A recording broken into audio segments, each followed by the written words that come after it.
Il était une fois un jeune ours nommé Joshua. Joshua n'était pas très différent des autres ours de la forêt, et pourtant pas tout à fait semblable non plus. Comme tout ours, il aimait le miel et les siestes sur des rochers réchauffés par le soleil quand le soir approchait. Mais ce qui le distinguait vraiment était quelque chose de bien plus rare. Il remarquait les choses, les petites choses que la plupart des créatures laissaient passer, et lorsqu'il les remarquait, il ne pouvait s'empêcher de les montrer au monde. Son père, le grand ours, avait remarqué ce trait chez son fils et en éprouvait une inquiétude silencieuse, comme les pères savent parfois en ressentir. Un matin, tandis que le soleil s'occupait à disposer la lumière entre les feuilles, un lapin croisa le chemin de Joshua. Joshua remarqua sa façon de bouger. Il plia les genoux et se mit à bondir, les yeux écarquillés, les oreilles dressées. Il écoutait l'air comme s'il était rempli de secrets et de dangers que lui seul pouvait entendre. Les animaux alentour éclatèrent de rire, car la scène était très drôle. Le lapin, lui, ne rit pas. Il resta parfaitement immobile. Il savait que Joshua ne voulait pas lui faire de mal, mais quelque chose de lourd se posa dans sa poitrine. L'attention prudente qu'il avait maintenue en vie, l'écoute attentive que sa mère lui avait apprise, avaient été transformées en moquerie. Il baissa les yeux, replia ses oreilles et se glissa silencieusement dans les buissons. Pendant un bref instant, Joshua aperçut le visage du lapin avant qu'il ne se détourne.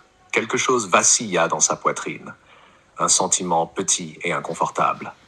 Mais les autres animaux riaient encore, et cette sensation disparut aussi vite qu'elle est apparue.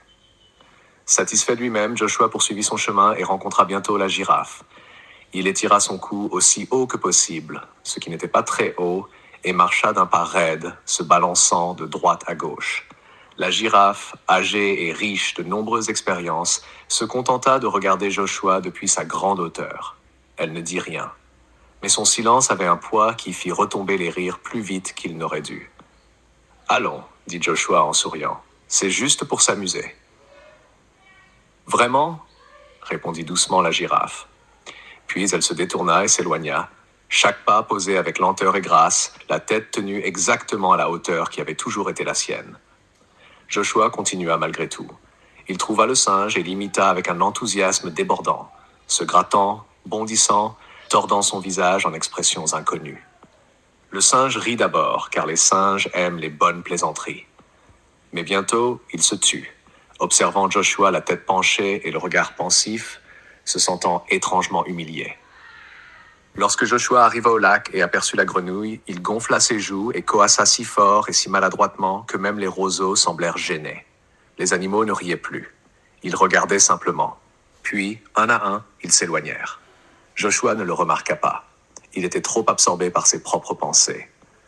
Ce soir-là, les animaux se rassemblèrent autour du feu. Les flammes vacillaient chaleureusement et Joshua, se sentant particulièrement sûr de lui, se mit à jouer encore une fois. Cette fois-ci, il choisit sa propre famille. Il exagéra la démarche lourde de son père, la respiration profonde de sa mère lorsqu'elle cherchait de la nourriture, et même le grondement doux de sa voix quand elle l'appelait à la maison au crépuscule. Personne ne rit. Le silence qui suivit n'était pas vide. Il était plein, si plein qu'il pressait contre les oreilles de Joshua et lui serrait la gorge. Il regarda autour de lui, cherchant des sourires, mais n'en trouva aucun. Son père, le grand ours, se leva lentement. Joshua ne s'était jamais rendu compte à quel point son père se déplaçait avec soin, ni de la force qui habitait cette lenteur. Son père le regarda, non pas avec colère, mais avec une tristesse qui allait bien plus profond que la colère. Cette nuit-là, Joshua s'endormit mal à l'aise. Le regard de son père resta avec lui, le tenant éveillé longtemps. Finalement, il s'endormit. Dans son rêve, il errait dans la forêt nocturne, la lumière des étoiles filtrant même à travers les branches les plus épaisses. Un grondement sourd s'éleva d'un arbre. Soudain, un petit gnome apparut. « Qui es-tu » demanda Joshua. « Je suis le gardien de tous les lapins » répondit le gnome. « Je suis venu te montrer la douleur du lapin que tu as ridiculisé. » Le gnome toucha l'épaule de Joshua, et Joshua se sentit devenir le lapin. La douleur et l'humiliation étaient insupportables, et une profonde tristesse envahit son cœur. Un autre grondement résonna dans la forêt, et un second gnome apparut. Je suis le gardien de toutes les girafes, dit-il en touchant la main de Joshua. Une nouvelle vague de douleur le submergea, profonde, silencieuse et lourde. Puis un autre gnome apparut, puis encore un autre. Joshua n'en pouvait plus. « S'il vous plaît, murmura-t-il, que cela s'arrête. » Enfin, Joshua commença à se réveiller.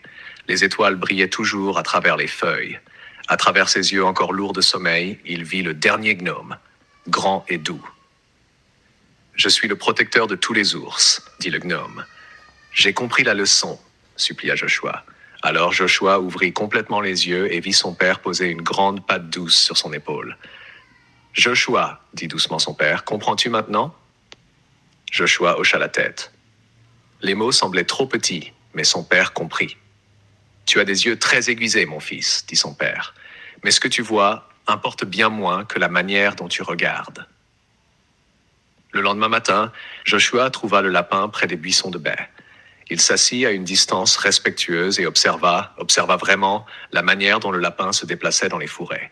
« Je suis désolé, dit Joshua doucement, de t'avoir fait te sentir petit. » Le lapin l'observa un instant, puis fit un petit bond, léger, chaleureux, et lui accorda son pardon.